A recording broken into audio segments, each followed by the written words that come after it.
Bon appetit! Estonian Food Fair. I looked at the tom-tom, I skip with the beat. A crazy thing, the shivers to my feet. I rock and I roll and I skip with a style. I said a new bang is gone till I roll a while. Ja sujuva laugeliigutusega peaks see kõik juhtuma. Näks! Ilus! Kael maas! Hopp, aplausi koht! Väga uhke! No nii, mis trikiga sa seda tegid?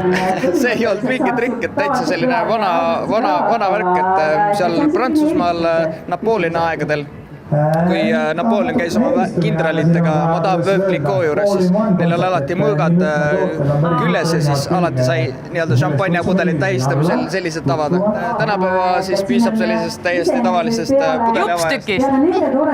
Peaasi, et ohutustehnika järgi, et siin on 2 sellist joont peal, et kui see kork siin peal oli, et siis sellised natukene rõhku üles kasvatada, siis mööda seda joont edasi liikuda ja viimane peaks siis olema nii-öelda see läbiv liigutus, et saab ilusti lahti, aga ainult šampanjal on selline piisavalt palju mulli, et seda teha, et kodus Proseccoga ei soovita teha. Nii et kodus ilma profi nõuannete ja kõrval viibimiseta Kindlasti mitte. kindel ei.